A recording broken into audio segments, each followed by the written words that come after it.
Hello, welcome to a very special episode of the official Eurovision Song Contest podcast, recorded in front of a live audience here at the Novartis Pavilion in the city of Basel. Yeah, the audience exists. We love it. We love it. The semi-finals, they are right around the corner. So we thought that we would have a little chat with some of the people who have the Eurovision Song Contest very, very, very close to their heart. We are here at the Novartis Pavilion, which is in the city of Basel. Loads of very talented people do lots of very exciting things in the world of science, which is not within my remit. My remit is very much Eurovision and music, but science is super creative. Eurovision, that's what it's built on, creativity. So for the next hour, we're going to take you behind the scenes to find out just how creative things get with some very extra special guests. This is the official Eurovision Song Contest podcast from Basel.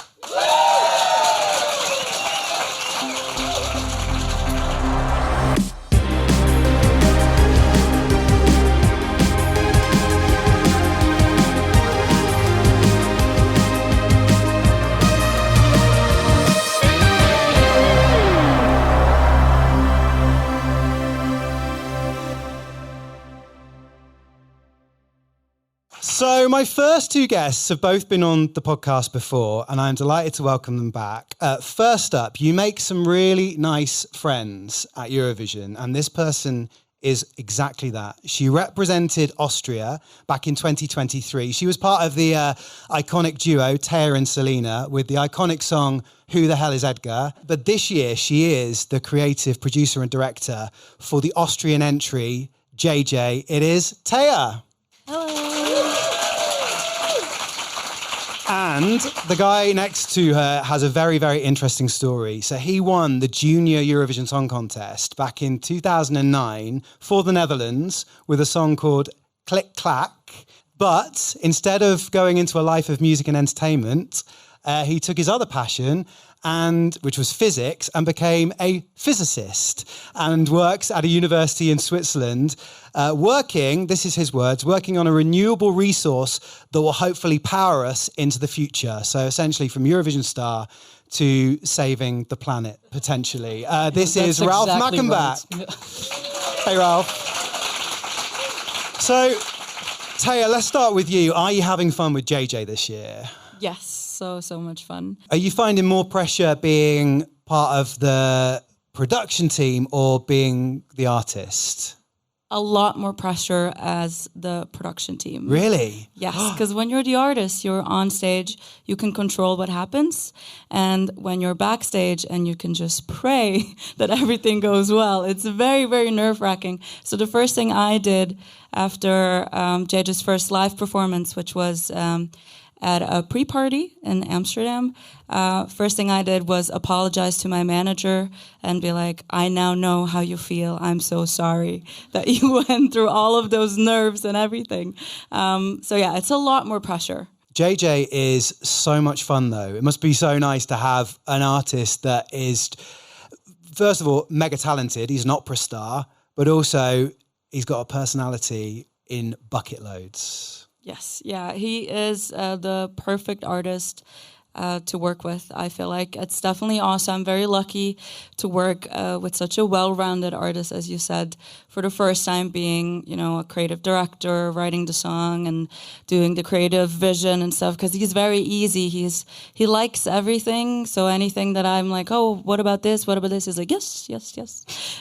So that's all very easy. And then at the same time, he's super fun and we're really good friends. We've been friends for a long time. So it's just, it's just fun being around him. He is super fun, and the song, if everyone's heard it, it's an opera song, but it has this amazing EDM techno moment at the end. It feels like you're in the club, doesn't it? We see it more as like the climax of like his emotions. So on stage, it's not going to be we will rave, but it will be, it is the moment that I cried at every single time during the first rehearsal, because you'll see, I can't say too much, but it's really good. It's really good. Going back to Liverpool, what are your main memories of that experience? Living in that atmosphere for those 2 weeks in Liverpool was incredibly special because Liverpool, just like Basel, is not a huge city. So like the whole city was Eurovision and everyone was Eurovision. So it was a very, very, very nice experience to be surrounded by so much love and everyone's excitement. So that was really cool. And I feel like Basel is similar. I feel like definitely the Swiss are a little more mellow. But any nods there? Maybe more than the Liverpudlians. Yeah. Compared to Liverpool, probably. But I love the Swiss. I'm here all the time, and I'm very happy that it's in Basel. So yeah, it's really cool. Ralf, you won way back in 2009 the Junior contest. Where was it held that year? Kiev. Oh, it was in Ukraine. That's right. What are your memories of that show? Because you won. It must have been amazing. It was amazing. The memories, well, it's only been 16 years, so they're still very sharp. I look back at it with, a lot of happiness. It was a very fun time. And it was more so the entire week before it because, you're kind of stuffed in a hotel together, so you get to meet all the other countries, and you get to chat, and you make some new friends. So it just kind of felt like, I don't know how to put it, like an end of the year outing with your class in high school or something. So how old were you? I was 13 at the Nationals, 14 at Eurovision. Wow. That's quite a big moment for a 14-year-old. I was also not under the impression that we would win. So after my performance, I was also not checking the scoreboard at all. And I was just kind of chatting with the dancers and being like, oh, it was a good time. Yeah, it was so much fun. Oh, look at the thing going on now. Yeah, great. And only it was right at the end that we got the last points, and we were sitting at the time like, wait, I think something's going on. Wait, so you didn't realize you'd won? Not until the very last bits of the points. See, that's when it's exciting. Oh, definitely, yeah. It got very exciting right then, right there. Do you ever watch your performance back now? Every now and then, apparently my parents have made it into a tradition to rewatch it. They were there, of course. For them, this was also a big moment and something that they look back upon. I don't have a yearly tradition, but if I'm around, I'll stick around. It's very fun to look back, if only just to see the glorious manes I had back then. Yeah, the hair was pretty impressive, wasn't it? Yeah. I'm sorry, this is age. I don't know what to tell you. Hopefully you'll be singing Click Clack every 10 years until you're a very old man, right? Never forget it, Ralf. No, that's right. I do think at some point if you just hear, I don't know if you want that on stage. Maybe at that point you should just say, Ralf, it's enough. You sit backstage with I don't know, what do you call this? A walking stick? Yeah. With a chair. With a soft chair. Thank you. That'd be lovely. So why did you decide to kind of ditch the showbiz lifestyle and go into physics? This did not come out of the sky for me. This didn't come out of thin air. I always liked physics. Let's start there. Then when I finished high school, you have open days at universities. And I went to a conservatory, I went to an acting school, but I also went to the physics department of the Eindhoven University of Technology. And the very simple story is just that I liked the latter the most. Really? So yeah, I thought for a long and hard time, what should I do? Maybe what's best for my career? I've already sang a lot and I know people in the industry. Is it not wiser to do this? And in the end, it was just the toddler philosophy of, no, I want to do something I like, that won out in the end. So I ended up doing physics. So you are a physicist now. But what's, people might think they're completely different, but is there any similarity between being a pop star and being a physicist? There's a lot of similarity, surprisingly. I think the process of writing music is so much like doing physics. They're not the exact same, of course, but there's something about when I'm doing physics, there's some kind of unsolved problem you're working on, and you're trying a bunch of different angles, and you're just banging your head against the wall until at some point you're like, dang it, I should have done this. It's obvious now. Why did I not see it? And then everything works out. Making music is a lot like that as well, where you're like, I don't know, this isn't working. This chord progression is just horrible. And you try a bunch of different things, and all of a sudden you have, I don't know, a nice shaker in the background. You're like, wait, this is a vibe. Now I know where this is going, and it's the same kind of puzzle pieces falling into place. Would you agree, Teya, that there's some kind of science to writing a Eurovision bop or a good pop song? There are like forms and like formulas for a specific structure in songwriting, I'd say. I mean, the most famous one that everyone kind of expects when you listen to music is verse, pre-chorus, verse, pre-chorus, bridge, chorus, which is there for a reason. It's something that's it sticks in your mind. It's something that's very predictable. It's something that, something that repeats, something that sticks in your head, where you can get an earworm, something that makes a song a hit, possibly. So I would say, yeah, maybe if you compare those two.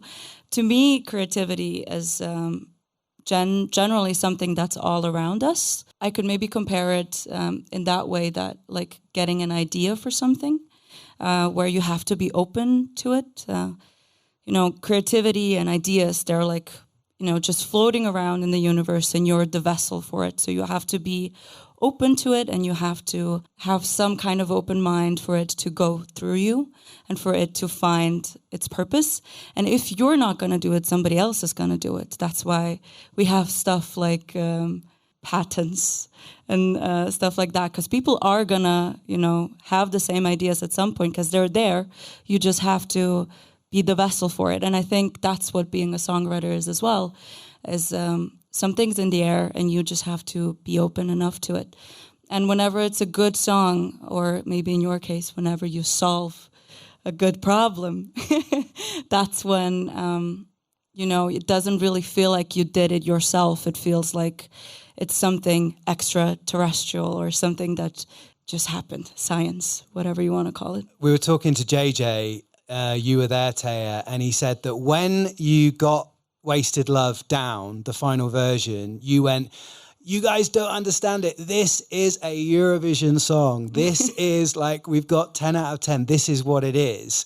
So obviously, deep in your heart when something just clicks. Yes. Yeah. It's a feeling. It's, again, I don't know if you have the same feeling when you solve a problem, but it's just something that you feel in your heart. It's something that just clicks, and then you're like, oh my God, what did I just do? And it doesn't feel like you did it, but it just kind of feels like it happened. And for some reason, you were the chosen one that got to solve this or write this song.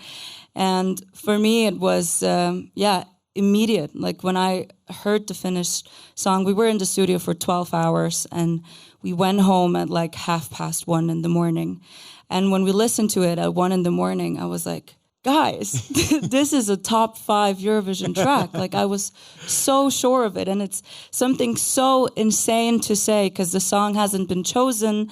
There's nothing been done for it. The song is not finished. There's no music video. There's no staging for it.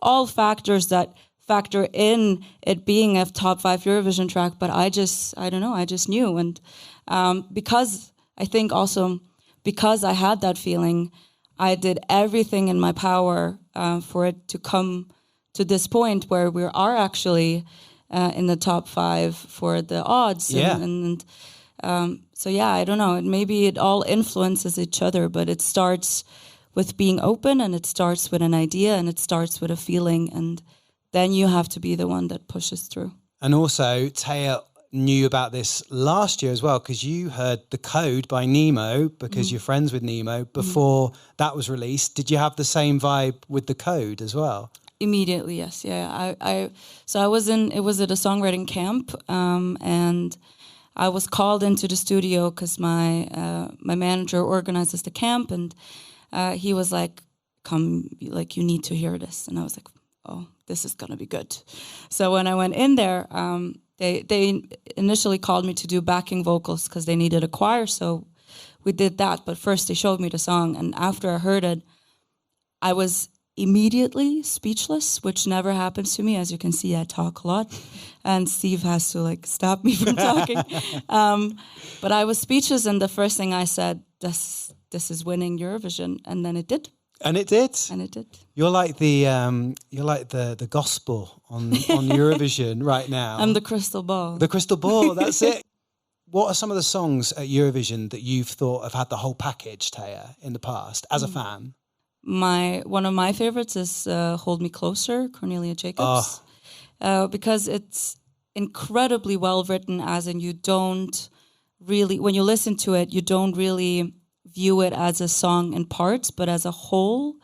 And it just flows into each other so nicely. And it's very Swedish pop, but Cornelia has such an edgy voice and such it's like a raspiness on it, yeah, isn't such a there? raspiness to it. So it made it so much cooler instead of like the typical Swedish, very clean pop thing. So I love that one. But if we're talking about like really having the whole package, I'm a huge fan of thinking about visuals ahead of time. So people like Teya and they really had a concept of, I call it like a Halloween costume, not as like in like a mean way, but a very smart way, as where when Halloween comes around, people know exactly what to wear to represent that person. So I think it's a really smart way of marketing, which I think helps the whole package. Are you saying that you've dressed up as Carrier for Halloween? I did. With his green jacket? No, but I mean, it's the same thing with my hair. You know, people are like, oh yeah, red and black, that's it. You know, that's the girl from the Po Po Po song. Yeah. You know, people need something simple to hold on to. So for us this year, I just really wanted there to be a symbol. Like with Nemo, there was the Kreisel. What do you call it in English? It's the spinny thing. The spinning thing. The spinning disc. The spinning disc. But for us, it's the paper boat, which represents the song because of the meaning of the song. The song is it's called Wasted Love. It's very obvious what it is about, but it's like, you know, people can be like so naive and hopeful that, you know, love is so strong that a paper boat can survive in the middle of a stormy ocean. That's like the visual that we went for. And it's everywhere. Like we have it in the music video, we have it on stage as well. And so I think, you know, you have to think of these things ahead. And you have it tattooed on your body. I do. Yes. Because they all went to get tattoos of the paper boat the other day. Yeah, we have a team tattoo. Team tattoo. Yeah. Ralf, what's one of your most favourite Eurovision performances of all time that's got the whole package? Okay, I dearly love anything ABBA. So maybe I'm just You're an ABBA fan. Love it. Fantastic. Amazing. So maybe I'm just going to stick to that, because if there's anything I would listen to on a whim when either in the train or in a car, it's got to be ABBA. So favorite ABBA song, Ralf? Lay All Your Love on Me is very good. Oh, good one. That sounds like it could still be made like today. Oh yeah, definitely. Yeah, put a fat kick under it, you're done. So, Ralf, if the Dutch delegation came to you and said, we only want you to represent us at Eurovision, what would you say? Only if I can lecture them on physics. No. That's a great question. I don't know. I really love my work with a vehement passion. If it's going to be a trade-off between the two, I think I'm going to lean towards work. However, if there's a way to maybe not let it be a trade-off, I don't know. Maybe I'd be open to try it again. But I'd have to sit down and really think about what kind of performance would I want. Do you still pop into the karaoke bar in Lausanne? Not in Lausanne, but there's within my research field, there's a subset of people who love karaoke, and we're privileged enough to go to Japan every now and again. And then it's off to the karaoke bars, and you're not getting us out until like 1 a.m., 2 a.m. with raspy voices. Do you ever find Click Clack in the book? In Japan, no. Yeah. Ah, such a shame, but amazing if it was. I know. I'm going to keep checking. If I find it someday, you'll be the first to know. Ralf, are you going to be watching Eurovision this year? Of course, I will actually even be in the crowd during the finals. First time. I've never been to an adult Eurovision. I've only been to the normal Eurovision, which is the junior one. Junior, yeah. So you're going to be there from the other side watching Yeah, it? that's right. I'm very excited. I'm curious to see how hectic it will all be. I'm sure it will be very hectic. Ralf and Teya, thank you so much for coming on this very special episode of the podcast. Teya, good luck in the next week. We love JJ. He's a great guy. And Ralf, I hope you being in the crowd, I hope you lap it all up and love it. Thank you so much. Thank you for having us. Guys, thank you very much.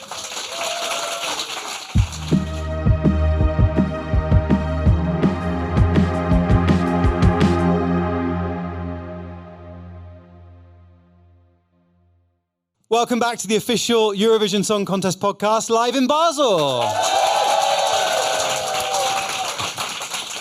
So our next three guests are creative powerhouses, I will say. I'm going to go down the line. So first up is Ace Bowerman. Now, Ace is a creative director, works on arena tours of TV performances, award shows. Dua Lipa you've worked with, Blackpink, Sabrina Carpenter, to name three. And this year is involved with both the United Kingdom's performance and Azerbaijan. We're going to find out all about it in a second. And working with Ace is Jorge Fujizaki, who is a choreographer, dancer supreme, has worked again with some massive names, Kylie Minogue, the Jonas Brothers, also Ariana Grande, and I hope he doesn't mind me saying this, he was in Wicked as well. And at the end is somebody who's been involved in 4 Eurovision entries over the years. This year is involved with Denmark, the co-writer, doing backing vocals for Hallucination for Sissal. It is Melanie Wehbe. Say hello.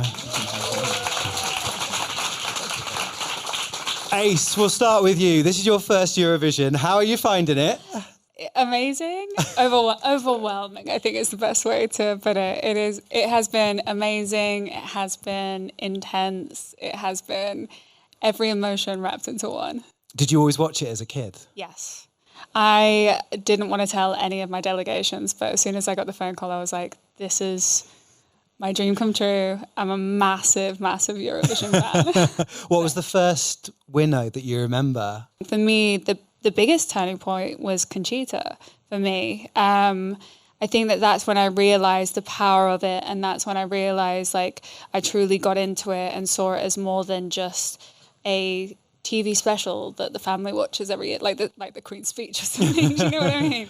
Power to change. Yeah, it really kind of, and then through that, I think learning more about like the communities that surround it and becoming a part of those communities and really truly appreciating it for all of its amazing, weird, interesting components. And you're working with 2 countries, yes. The UK and Azerbaijan. So you have to have one hat on one day, yes. One hat on another day. Where do you even start with taking a song to the stage? With the song? Oh, true, yeah, you obvious. Listen to the song. You listen to the song and you meet the artist and you figure out who they are and what the song is about, and also look at the incredible stage that you're given and see how you can try and bring that to life and translate that. And also, I think one thing that's really interesting as well in comparison to the way I work with everything else I do is think about the country, think about what the country represents, what part of the country you can bring to this stage and how you can reflect that country in such a positive light, which is extremely challenging if you've never been to the country. Which is because you've not been to Azerbaijan? I have now. Oh, you have now? Yeah, yes. I have now. And it was incredible. And the people who were there were just so amazing and warming and open and really wanted to teach everything about Azerbaijan, about Baku. So after that, I actually was just like, oh, this makes my job so much easier. The UK is different because I know too much about the UK. So do you have to almost distance yourself from it a little bit? Let your heart get involved? I think so. I think that, because obviously on a stage where you're showing your country, my version of my country is different to the artist's version of the country, the song and what the song represents in the country. Actually, I really connect with this song. Yeah, trying to distance my personal version of what the UK is from what the girls want to represent. So yeah, that's a bit different. So can you tell us in a word, what was the vibe that you thought of for Azerbaijan and what's the vibe for the United Kingdom? Both of them are explosive. Like both songs are quite like high energy, tempo changes. For Azerbaijan, it is more electric. For Team UK, I will say more, they're quite similar songs in the way that I approach it. One is red, one is blue. There we go. Okay, yeah. Take the red pill, take the blue pill, and you'll get something in the middle. There exactly. George, you're working with the same two countries, right? So you two are mates, obviously. Yes. You're doing the choreography. You're involved in some junior contests, is that right? Yeah, that's right. I did Freya and I did Stand Unique. For the UK? For the UK, yeah. Yeah, so now you're up into adult Eurovision. In the mains, first time. How is it going? It's amazing. Yeah, it's really, really good. Like Ace said, like both countries are similar in energy, but like they're so different. So it's been nice to like stretch in my vocabulary. Where do you begin with a dance routine that has to fit in not only with the song, but also with the look of the act as well?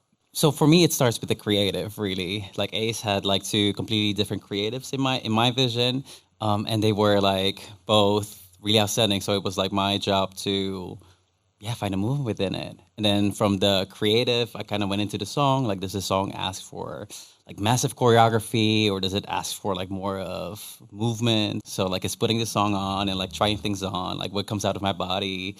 What does Ace respond to? And for this one specifically, actually, it was like a bit of a back and forth, which was really nice. So this was like two brains connected, trying to come together. In one hotel room. Just trying to figure it out. And George, were you always a fan of Eurovision yourself as well? Yeah, kind of similar to Ace, really. Like it was something that was always in the background.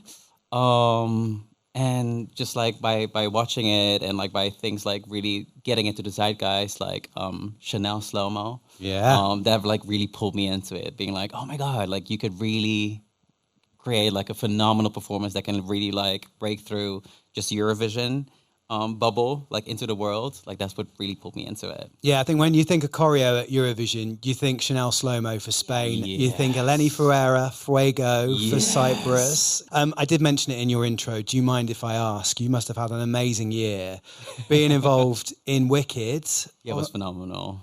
Gosh, so we shot that back in 2023. So it's really funny that like it's now being asked a lot because like I really have to go back. But it was incredible. I worked on and off for 8 months on it, and yeah, it was a dream come true. But just to see all that hard work turn into literally a worldwide phenomenon. I know, it's insane. Like so like one of the scenes that I'm really heavily featured in is the Oscars ballroom, and I watched that for 12 hours straight, trying not to cry, and then see it on screen and still crying. There is a lot of crossover between musical theatre and Eurovision in terms of when a song has to match what it looks like on stage, you know, absolutely. To pop. Well, I have a musical theatre background anyway, so like I always try to approach things from a narrative perspective, and it being a song contest, obviously you want to like bring the songs alive. So yeah, absolutely. You got to take people through a little journey, don't you, for those 3 minutes? And Melanie knows all about this. 4 Eurovision entries now, right? Do you want to go through them? Well, yeah. Hi, by the way. 2019, Denmark, Love is Forever with Leonora. Yes. And then 2020, Sweden, I Am From Sweden, with the Mamas, Move. Unfortunately, pandemic came and it was cancelled. But then we had Denmark again, 2024 with Saba, Sand, and now 2025 with Denmark again. So they should give me a passport now. They should. You should get your, you know, when you work in like a restaurant and you get your 5 stars, you need to, your badge needs to almost be full up now. Bless them. No, I just, fingers crossed, and I really believe in Sissal, and she's just incredible as a human person and a vocalist. So fingers crossed that we'll make it to the final.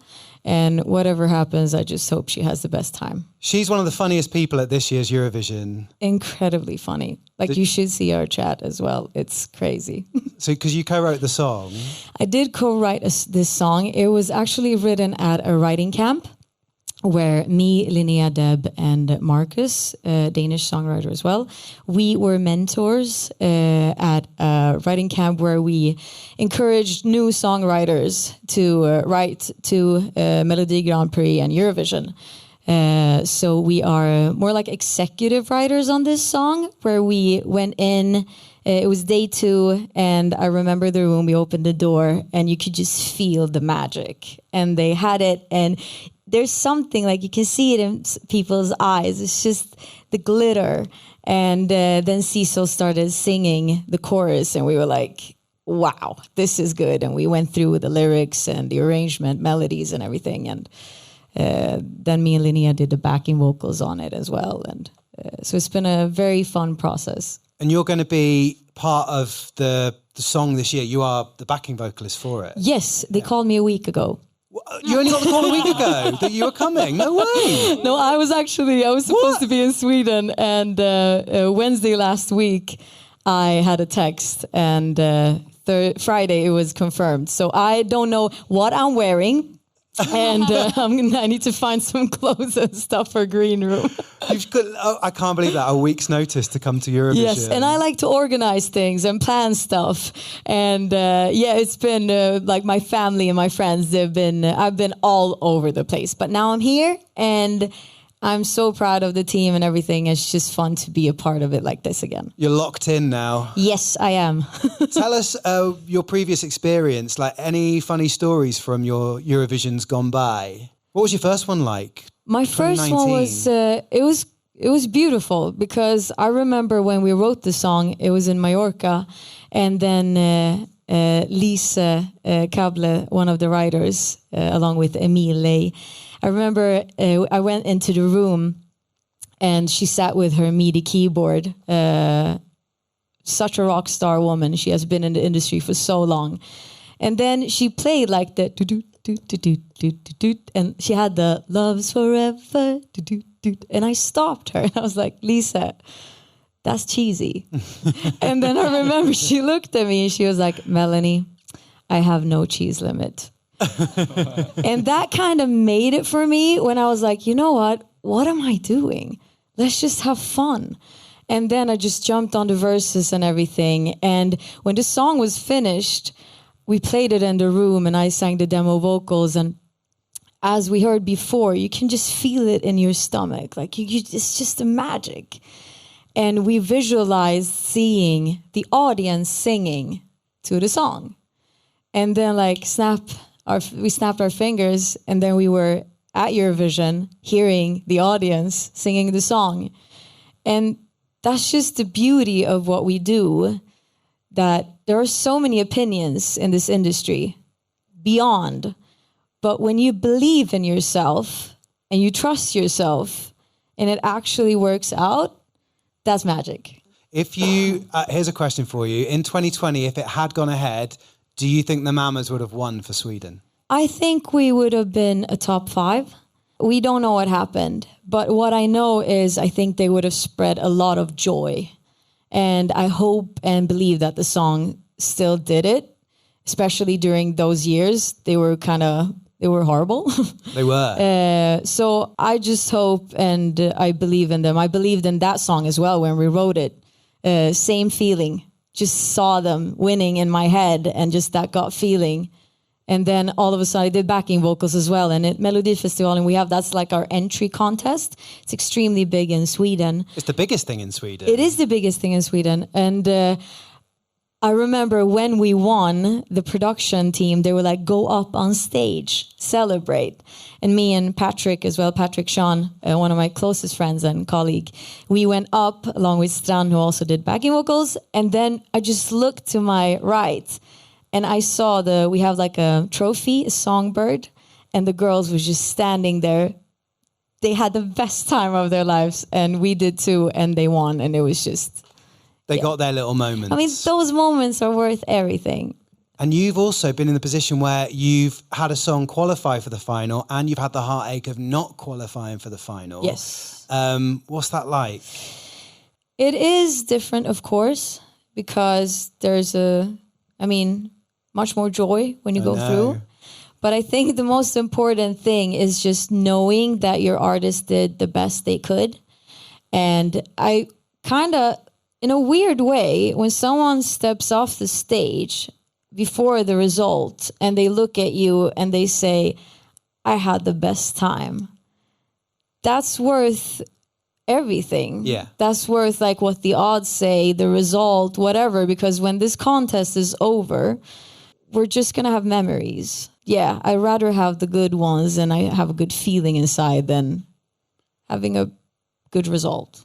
Of course, we want a good result too, though. in less than a week, we will find out if Queen Sissal is there in the grand final. But like I said, she is an absolute personality. She's a powerhouse, absolutely.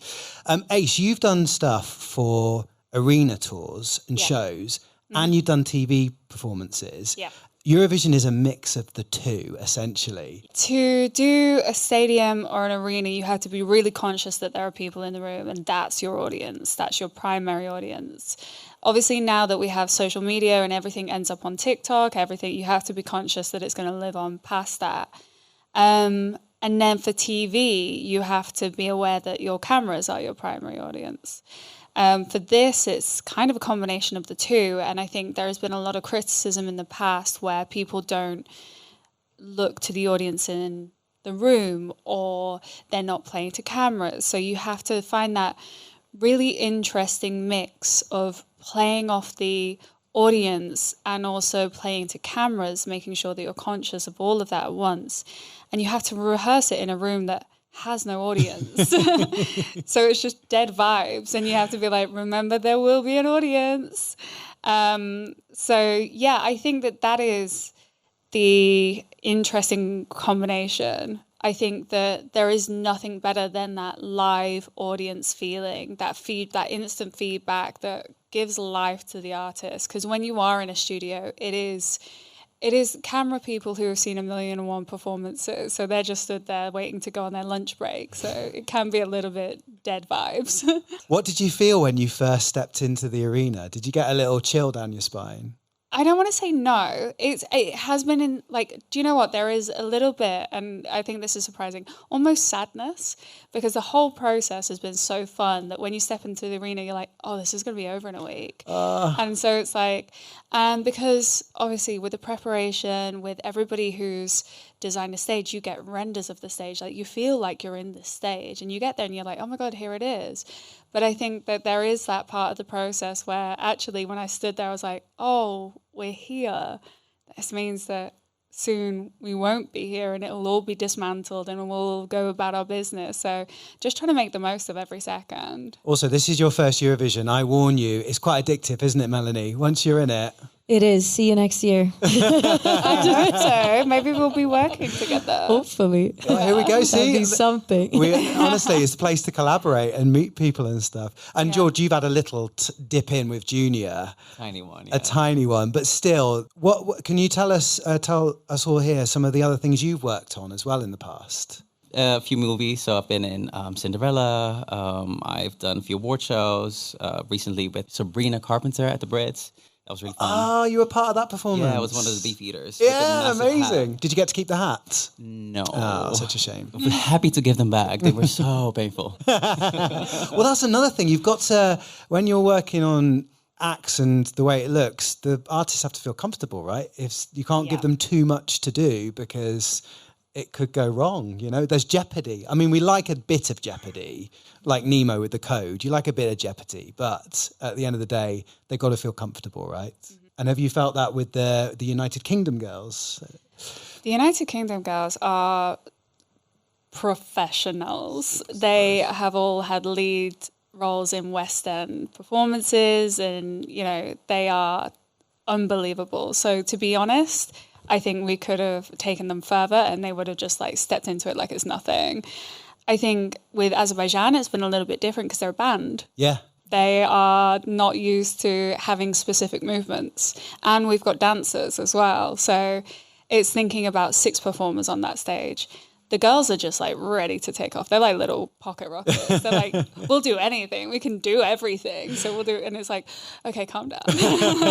And George, have you been geeking out with them over musical theatre? Because they are literally West End leading ladies. Yeah, we've been sharing playlists, songs, like favorite musical theatre TV shows. It's been a joy. You as a Eurovision fan, what would you say was your ultimate Eurovision performance ever?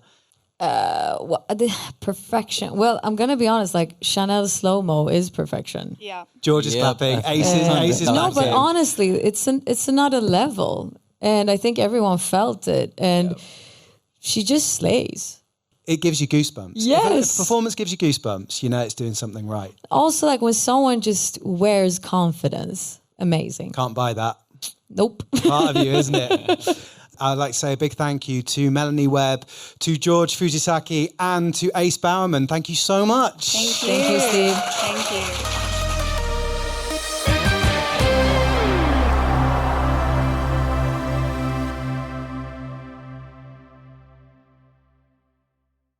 Welcome back to the official Eurovision Song Contest podcast live. Now, this is a little bit different because we have two people on stage who work here at Novartis, but I'm more interested in the fact that you two are musicians. So, would you both like to introduce yourself? Super happy to be here and see you all, some familiar faces as well. Work at Novartis, but like musician by heart. So What's your name, though? We didn't introduce Gustavo. you. So Gustavo, nice to meet you all. Play the guitar since I'm a child and had the guitar always with me. Like music is in every situation, like even at work. So if I need to be able to concentrate and do stuff, I need to listen to music because it's how you keep yourself in balance. And you're a DJ. And I'm a DJ, yeah. And another very talented musician on stage. Would you like to introduce yourself? Yes, hello. My name is Anissa, and I am working at Novartis in a group called Data 42. And I am a musician by heart as well, like Gustavo. I've been playing music since I was very young. I started with the piano and somehow segued into also musical theater at some point when I was a late teenager, and then into university. I was singing Miss Saigon and all these songs in a group and performing. And I've been playing music throughout my whole life, even though I had a separate medical and a scientific career on the side.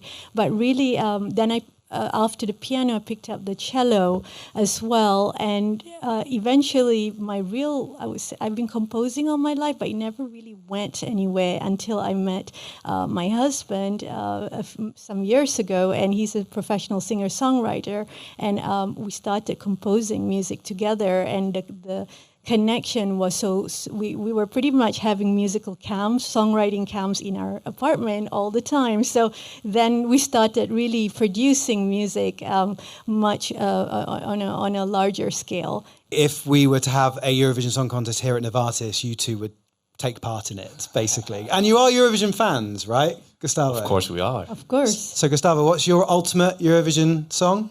Honestly, it was already mentioned here, and I'm a little bit ashamed because I didn't realize that ABBA was actually part of it, like in the 70s, and they won actually with the song Waterloo.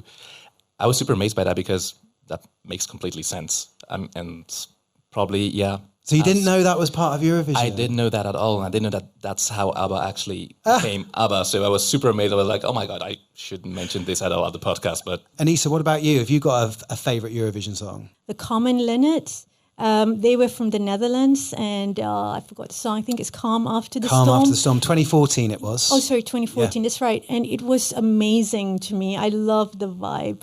I was actually bummed out that they didn't win because I really predicted they would win. They were just such a good, tight band. It's very similar to you and your husband, in a way. Similar, yes, exactly. We resonate, I guess. That's why from back then, yeah. And also, do you remember they had their one microphone stand that came into two? Exactly. Like, you two should be replicating it one day. Why do you think it is as amazing as it is? for me, honestly, it's to see how such a beautiful, diverse community comes together, like celebrating the same thing, which is music. Like, doesn't matter where you come from, it doesn't matter who you are. So, like, everyone gets together and just shares, like, these emotions that are created by these beautiful shows and, like, artists that perform and connect people. So it's basically like different people coming together and speaking the same language. Would you ever consider entering or trying to get into Eurovision? Honestly, for Switzerland? I haven't considered at all. Put it on your list. Anything's possible. It is. Yeah, I mean, when I heard that it's going to happen actually in Basel, so my first thought was, oh my God, it's going to be amazing. And this is such an amazing chance to actually be performing like as a DJ together, like in our DJ duo. Please tell me that you've made a DJ mashup of loads of Eurovision songs. It's happening. And you know what we were saying earlier about how songwriting has a little bit of science behind it. Did you agree with that? It's got a bit of structure. There's a winning formula. Indeed. And I would say something that was said earlier, about something that sticks in your mind. And our influences tend to be a lot the Beatles, a little bit of Pink Floyd, but Bowie vibe. But the Beatles part where you have the oohs and the ahs and the harmonies, those are what sticks also in people's minds. And I think we should bring those back. And our music is a lot of those influences. So you want some oohs and some ahs. The oohs, the ahs, Everyone loves an ooh and an ah. Good luck with whatever musical path you both go down. Thank you so much. Thank you so much. Great to be here. Thank you so much to Gustavo and Anissa for joining us. I'm just going to do a very quick outro. We have unfortunately come to the end of the podcast, but I want to say thank you for everyone taking part. Hopefully you're a little bit more clued up maybe on what goes on behind the scenes, the whole Eurovision experience, and the fact that these creative brains are not too dissimilar to some of the scientists that work here. Thank you so much. Thank you to you, the audience, for coming along, for watching. Give yourselves a cheer. There they are. And thank you to Novartis and this wonderful pavilion. You have been listening to the official Eurovision Song Contest podcast.